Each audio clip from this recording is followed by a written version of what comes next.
முதலமைச்சர் அண்ணே, தயவு செய்து அண்ணே நீங்க இவங்களை எல்லாம் சேர்க்காதீங்க. நம்ம மேலும் மேலும் அதிமுகன்ற ஊழலை நம்ம உள்ள இணைக்கும் போது ஜெயலலிதா அம்மா காண பஞ்சாயத்து மாதிரி நம்மளுக்கு ஏதாவது ஆயிருமோன்ற ஒரு நம்மளுடைய அமைச்சர்கள் எம்எல்ஏக்கள் சிறப்பா செயல்பட்டுக்கிட்டு வர்றாங்க. அப்ப நம்மளுடைய அடுத்த கணிப்புன்னு பாத்தீங்கன்னா உள்ளாட்சி தேர்தலில் மட்டும்தான் இருக்கணும்னே. இவங்க எல்லாம் நமக்கு தேவையே இல்லனே. நம்மளுடைய தமிழக முதலமைச்சர் பார்வைக்கு செல்லணும் அப்படின்ற நம்மளுடைய கட்சி அப்படின்றது ஒரு தனித்துவமான கட்சி, தனிப்பெரும்பான்மையோட வளர்ந்த ஒரு கட்சி.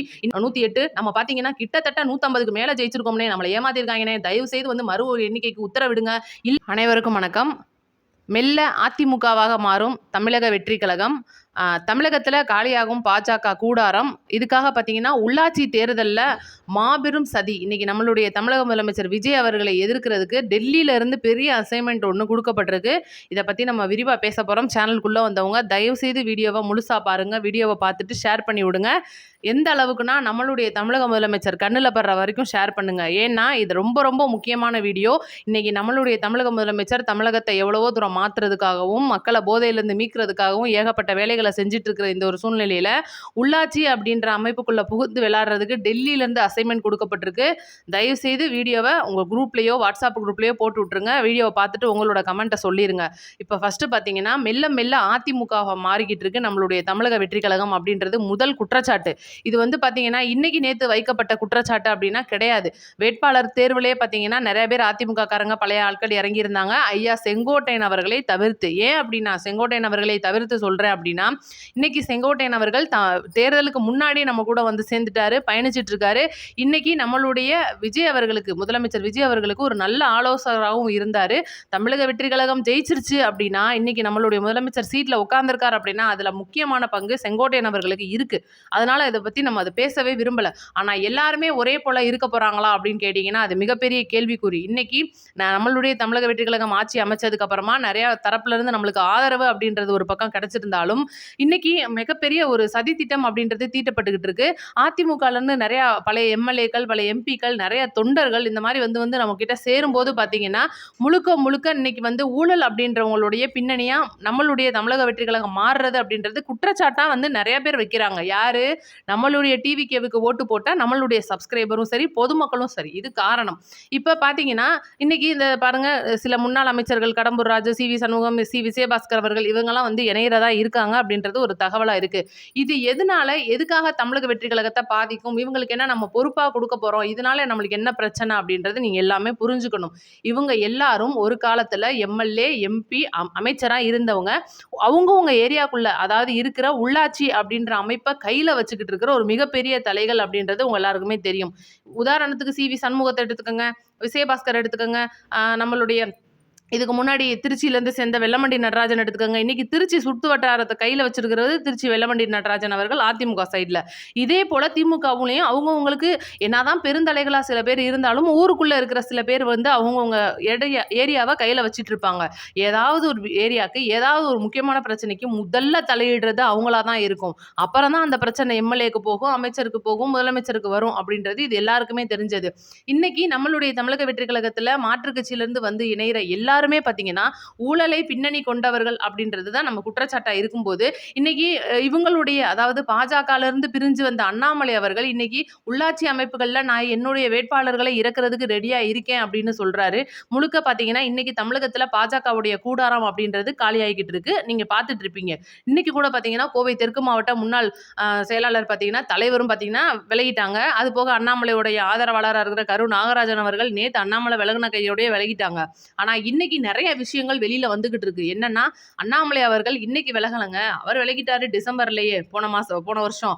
ஆனா தேர்தல் முடியட்டும், ஏன்னா இன்னைக்கு அண்ணாமலை அவர்களுடைய பங்கு தேர்தல்ல இருக்கணும், அவருடைய முகத்துக்காக ஏதோ 4-5 ஓட்டு விழுகும் அப்படின்றதுக்காக இந்த ஒரு முடிவை தள்ளி வைங்கன்னு சொல்லிட்டு தலைமை சொன்னதாகவும் இவ்வளோ நாள் பொறுமையா அண்ணாமலை இருந்ததாகவும் தான் தகவல். ஏன்னா நிறைய பாஜக நிகழ்ச்சி அவர் புறக்கணிச்சிருக்காரு, நிறைய இடங்களுக்கு அவர் போகாம தவிர்த்திருக்காரு, கார்ல கொடியை கழட்டியிருக்காரு, மோடி வரப்ப கூட டக்குன்னு ஓடி போய் பார்க்கல, லேட்டா தான் போயிருந்தாரு. நிறைய விஷயங்களை அடுக்கிக்கிட்டே போகலாம். அப்படி இருக்கும்போது நேத்து அவருடைய ஒரு லைவ்ல உட்கார்ந்து அண்ணாமலை அவர்கள் பேசும்போதே முழுக்க முழுக்க சொன்ன விஷயம், இப்ப நமக்கு பொது தேர்தல் கிடையாது, அமைச்சர் அதாவது எம்பி சீட்டு அப்படின்றதுக்கும் வேலை இல்ல. நாடாளுமன்றத்தாலயும், சட்டமன்றத்தாலயும் ஒரு நாட்ட திருத்த முடியும் அப்படின்னு நெனச்சா வாய்ப்பு கிடையாது. அடிப்படை ஸ்ட்ராங்கா இருக்கணும் அப்படின்ற ஒரு தலைப்ப முன்வைக்கிறாரு. அப்ப அடிப்படைனா என்ன? உள்ளாட்சி. இன்னைக்கு உள்ளாட்சின்ற அஸ்திவாரம் வந்து ஸ்ட்ராங்கா இருக்கணும் அப்படின்றதுக்காக இன்னைக்கு தமிழக வெற்றி கழகம் மிகப்பெரிய கட்டமைப்பை உருவாக்கிக்கிட்டு வருது. இது எதுக்கு எதிரா பார்த்தீங்கன்னா, திமுகவுக்கு எதிரா. இன்னைக்கு திமுக அப்படின்ற ஒரு மிகப்பெரிய கட்சியா இருந்தத நம்ம உடைச்சிருக்கோம். ஆலமரத்த வாழமரமா வெட்டி எரிஞ்சிருக்கோம் அப்படின்றதெல்லாம் விட, உள்ளாட்சியில இன்னமும் அது வந்து ஸ்ட்ராங்கா தான் இருக்கு அப்படின்றது தான் இது வந்து நிதர்சனமான உண்மையா இருக்கு. அப்ப கிட்டத்தட்ட அவங்களுடைய அந்த கட்டமைப்பு, அடிப்படையான கட்டமைப்ப இன்னைக்கு நம்மளுடைய தமிழக முதலமைச்சர் நினைச்சா கலைச்சிட முடியும். ஆனா பாத்தீங்கன்னா, உள்ளாட்சி அமைப்பு அப்படின்றதுக்கான தேர்தல் பாத்தீங்கன்னா அக்டோபர் மாசம் வருது. நேத்து கூட பாத்தீங்கன்னா, மேயருக்கு வந்து அந்த ஒரு பெரிய பிரச்சனை பண்ணியிருப்பாரு. புரோட்டோகால் அப்படின்னு அந்த மேயர் பிரியாலாம் வந்து ரொம்ப தலைக்கணமா பிடிச்சு ஆடுவாங்க. இன்னமும் நிறைய பேர் வந்து நம்மளுடைய தமிழக முதலமைச்சர் அவர்களுடைய படத்தை அவங்கவங்களோட மேயர் அலுவலகங்களிலும், கவுன்சிலர் அலுவலகங்களிலும் மாட்டாம இருக்காங்க. கேட்டா அவங்கலாம் வந்து திமுக காரங்க, அதிமுக காரங்க அப்படின்ட்டு அவங்களுடைய ஒரு புரோட்டோகால் அப்படின்றத சொல்றாங்க. அப்ப இன்னைக்கு இந்த மாதிரி வந்து ஒரு சின்ன அமைப்புகள்ல இருக்கிறவங்க, சின்ன சின்ன ஊர்ப்புறம், கிராமப்புறங்கள்ல இருக்கிறவங்க கூட நம்மளுடைய தமிழக முதலமைச்சர் படத்தை மக்களிடையே கொண்டுட்டு போய் சேர்க்கறதுக்கு தயங்குறாங்க அப்படின்னா, இதுதான் வந்து முக்கியமா காரணம் பிஜேபிக்கு அமையுது. இன்னைக்கு டெல்லியில இருந்து நம்மளுடைய தமிழகத்துக்கு தாமரை அப்படின்றத மலர வைக்க முடியாது. ஏதோ ஒரு சீட்டு ஜெயிச்சது அதிமுகவால அப்படின்னு ஈஸியா கடந்து போயிடலாம். ஆனா உள்ளாட்சிகள்ல இன்னைக்கு பிஜேபியை நுழைய வைக்கிற மாதிரி, அதாவது துப்பாக்கி படத்துல சொல்லுவாங்க பாத்தீங்கன்னா, ராணுவத்துல ஸ்லீப்பர் செல் அப்படின்னு, அதே மாதிரி டெல்லியோட ஸ்லீப்பர் செல்ஸை உள்ளாட்சிக்குள்ள அமைய விடுறது தான் இன்னைக்கு அண்ணாமலையோடைய மிகப்பெரிய வேலையா இருக்கு. அதனாலதான் ஒரு மாபெரும் ஸ்லீப்பர் செல்லா இன்னைக்கு அண்ணாமலை அவர்கள் செயல்படுறாரு.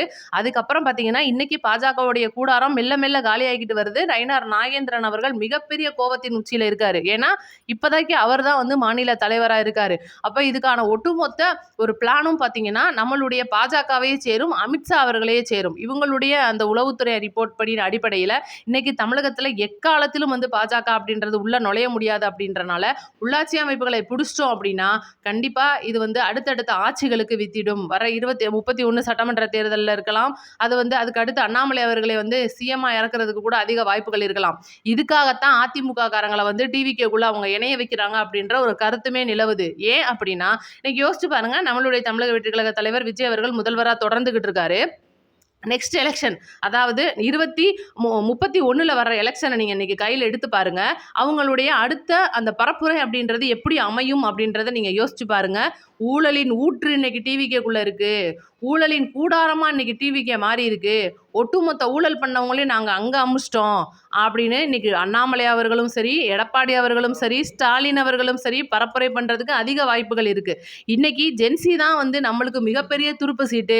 இந்த ஜென்சியை நம்ம கையில விட்டுட்டோம், அதனாலதான் இன்னைக்கு திமுக தோத்து போச்சுன்னு சொல்லிட்டு இருக்கிற உதயநிதி அவர்கள் மாபெரும் வந்து ஒரு இளைஞர் படையை வந்து கையில எடுத்துட்டு வரப்போறேன் அப்படின்னு சொல்லிட்டு அவர் ஒரு பக்கம் சபதத்துல ஏத்துக்கிட்டு இருக்காரு. இதெல்லாம் தவிர இன்னைக்கு திமுகல இருந்து தோத்து போனவங்களோ, ஏதோ அதிருப்தியில இருக்கிறவங்களோ, சீட்டு கொடுக்கலன்னு நினைச்சுக்கிட்டு இருக்கிறவங்களோ, அதிமுகல இருந்து இந்த பிரச்சனை வந்துச்சு பாருங்க, வேலுமணி பிரச்சனை, எடப்பாடி பிரச்சனை, கட்சி பிரச்சனை, 2 பேரும் சேர்ந்து எடப்பாடியை, அதாவது டிஎம்கே ஏடிஎம்கே சேர்ந்து எடப்பாடியை வந்து முதல்வர் ஆக்க போறேன்ற பிரச்சனை, விசிகா திருமாவளவன் அவர்களை முதல்வர் ஆகிறது கூடாதுன்னு சொல்லிட்டு இருக்கிற பல பேர், விசிகால இருந்து சில பேர் வந்து திமுகல போய் இணைகிறது, விசிகாவுடைய வன்னியரசு அவர்கள் அமைச்சரானது பிடிக்காம அந்த கட்சிக்காரங்க நிறைய பேர் வந்து பனையூர் பாபு, இமயவரம்பன், ஏன் ஆளூர் நவாஸே பார்த்தீங்கன்னா இன்னைக்கெல்லாம் வந்து ஆள் சவுண்டு காணோம். அப்போ இவ்வளோ பெரிய விஷயங்கள் இன்னைக்கு நம்மளுக்கு எதிராக பயங்கரமாக செயல்பட்டுக்கிட்டு இருக்கு. இன்னைக்கு பார்த்தீங்கன்னா சிபிஐ மற்றும் சிபிஎம் பகிரங்கமாக ஒரு எச்சரிக்கையும் கொடுத்துருக்காங்க. என்ன எச்சரிக்கை கொடுத்துருக்காங்க? திருப்பரங்குன்றம் தீப தூண்ல இன்னைக்கு நம்மளுடைய தமிழக அரசு விலக்கேத்துச்சு அப்படின்னா நீங்கள் வந்து எங்களுடைய ஆதரவை உடனடியாக நாங்கள் வாபஸ் வாங்கிடுவோம் அப்படின்னு சொல்லிட்டு. என்ன காரணம் யோசிச்சு பாருங்க. இன்னைக்கு முழுக்க முழுக்க அவங்க திமுகவுடைய கூட்டணியில இருக்காங்க. இன்னைக்கு ஐயுஎம்எல்ஓ விசிகாவோ வந்து நம்மளுடைய அமைச்சரவையில பங்கு பெற்றுட்டாங்க. அவங்களுக்கும் நம்மளுக்கும் வந்து ஒரு கூட்டணி அப்படின்ற ஒரு புரிந்துணர்வு ஒப்பந்தமா போயிட்டு இருக்கு. ஆனா இன்னைக்கு சிபிஐ மற்றும் சிபிஎம் ஆன கம்யூனிஸ்ட் கட்சிகள் இன்னமும் திமுகவோட தான் இருந்துட்டு இருக்காங்க. ஒருவேளை KN நேரு மேல கை வைக்கிறது, செந்தில் பாலாஜி மேல கை வைக்கிறது, ஏன் இந்த வழக்கு விசாரணை எல்லாம் பாத்தீங்கன்னா உதயநிதி ஸ்டாலின் அவர்கள் வரைக்கும் கூட நெருங்கிக்கிட்டு இருக்கு. இந்த மாதிரிலாம் வந்து நீங்கள் கை வைக்க முடியும் அப்படின்னா கண்டிப்பாக எங்களுடைய ஆதரவை வாபஸ் வாங்கிக்குவோம். சட்டமன்றத்தில் அப்புறமா நீங்கள் வேணா உங்களுடைய பெரும்பான்மை நிரூபிச்சுக்கோங்கன்னு சொல்லிட்டு அதிகபட்ச கடைசி ஆயுதத்தை கையில் எடுக்க போகிறாங்க அப்படின்றது தான் உண்மை. ஏன்னா இன்னைக்கு ஜூன் 22, இந்த மாதம் 22 நம்மளுடைய தமிழக முதலமைச்சர் பிறந்த நாள் அன்னைக்கு வரப்போகிற அந்த வழக்கோட அதிகாரப்பூர்வ அறிவிப்பாக இன்னைக்கு தமிழக அரசு என்ன கொடுக்க போகிறாங்க அப்படின்றத ஒட்டுமொத்த தமிழகமும் எதிர்பார்த்துட்டு இருக்கு. 22 வரைக்கும் அவங்களுக்கான டைம். அப்போ 22ல் தமிழக அரசு அறிவிச்சே ஆகணும். அப்போ இன்னைக்கு அவர் வீரபாண்டியன் அவர்கள் கேட்கிற கேள்வி என்னன்னு பார்த்தீங்கன்னா, இந்த தமிழக அரசு சமூக நீதி அரசா அல்லது இந்துக்களுக்கான ஒரு அரசா இருக்க போகுதா அப்படின்னு சொல்லிட்டு அவங்க வந்து சமய பிரச்சனைகளையும் இந்து மத பிரச்சனைகளையும் வர்றாங்க. ஆனா இந்து முன்னணி என்ன சொல்ல வர்றாங்க அப்படின்னா, இந்த தமிழக அரசு அனைத்து மக்களுக்குமா செயல்பட்டு திருப்பரங்குன்றம் தீபத்தூணில் விளக்கேற்ற அனுமதிக்க வேண்டும் அப்படின்னு சொல்ல வர்றாங்க. இன்னைக்கு திருப்பரங்குன்றம் பிரச்சனையை நம்ம ஏற்கனவே பல வீடியோக்கள் போட்டிருக்கோம். அதை பத்தி நான் தனி வீடியோவாவே விவரமா சொல்லிடுறேன். இப்போதைக்கு இருக்கிற உள்ளாட்சி பஞ்சாயத்து அப்படின்றத தான் நம்ம விவரமா பேசணும். இன்னைக்கு இவ்வளோ பெரிய பிரச்சனைகளை இன்னைக்கு கொண்டுட்டு வந்து தமிழக முதலமைச்சர் அவர்களுடைய தலையில வைக்கிறாங்க. இன்னைக்கு தான் KN நேருவை தொட்ட உடனே பார்த்தீங்கன்னா நீதிமன்றம் 23 வரைக்கும் டைம் கொடுத்துருச்சு. இந்த 23க்குள்ள இவர் என்னெல்லாம் குட்டிகளாட்டா பண்ண போறாரு அப்படின்றத நம்ம பொறுத்திருந்து தான் பார்க்கணும். ஆனா இன்னைக்கு முழுக்க முழுக்க உள்ளாட்சி தேர்தலை அடிச்சு நொறுக்கிறதுக்காக பாஜகவுடைய பி டீமா கிடையாது, ஏ டீமா செயல்பட்டுக்கிட்டு இருக்கிற அண்ணாமலை அவர்கள் ஸ்லீப்பர் செல்லா மாறி எல்லாத்தையும் உள்ள இறக்கி தமிழக வெற்றி கழகத்தை அவங்க வந்து மேலே வேணாம். இன்னைக்கு நம்மளுடைய ஆட்சின்றது 5 வருஷம் அடிச்சுக்க முடியாதுங்க, அதுக்கு வாய்ப்பே கிடையாது. அடுத்து வரப்போற தேர்தல்கள் நம்ம தான். ஆனால் உள்ளாட்சி அப்படின்ற ஒரு மிகப்பெரிய கட்டமைப்பை வந்து வலுவாக கொடுக்கறதுக்கு இன்னைக்கு மிகப்பெரிய தொகையை டெல்லி செலவு பண்ண போறாங்க. அதுதான் ரொம்ப முக்கியமான காரணம். இந்த வீடியோ கண்டிப்பாக நம்மளுடைய தமிழக முதலமைச்சர் பார்வைக்கு செல்லணும் அப்படின்றது தான் என்னுடைய ஒரு கருத்து. அண்ணே, முதலமைச்சர் அண்ணே, தயவு செய்து அண்ணே நீங்கள் வந்து இவங்களெல்லாம் சேர்க்காதீங்க. நம்மளுடைய கட்சி அப்படின்றது ஒரு தனித்துவமான கட்சி, தனிப்பெரும்பான்மையோட வளர்ந்த ஒரு கட்சி. இன்னைக்கு 106 சீட்டு அப்படின்றது நமக்கு கண்ணுக்கு தெரிஞ்சதுனே. 108 நம்ம பார்த்தீங்கன்னா கிட்டத்தட்ட 150க்கு மேலே ஜெயிச்சிருக்கோம்னே. நம்மளை ஏமாத்திருக்காங்கன்னே. தயவு செய்து வந்து மறு எண்ணிக்கைக்கு உத்தரவிடுங்க. இல்லையா இப்படியே நம்ம வந்து கண்டினியூ பண்ணிட்டு போவோம் கூட்டணி அப்படி இப்படின்னு சொல்லி நம்மளுக்கு ஏகப்பட்ட பஞ்சாயத்தை கொடுத்துட்டு இருக்காங்க. நம்ம மேலும் மேலும் அதிமுகன்ற ஊழலை நம்ம உள்ள இணைக்கும் போது ஜெயலலிதா அம்மா காண பஞ்சாயத்து மாதிரி நம்மளுக்கு ஏதாவது ஆயிருமோன்ற ஒரு பயம் இன்னைக்கு தமிழக வெற்றி கழகத்துடைய தொண்டர்களுக்கு அதிக அளவு வருது. நம்மளுடைய அமைச்சர்கள் எம்எல்ஏக்கள் சிறப்பாக செயல்பட்டுக்கிட்டு வர்றாங்க. அப்போ நம்மளுடைய அடுத்த கணிப்புன்னு பார்த்தீங்கன்னா உள்ளாட்சி தேர்தலில் மட்டும்தான் இருக்கணும்னே. இவங்கெல்லாம் நமக்கு தேவையே இல்லைனே அப்படின்றது என்னுடைய ஒரு கருத்து.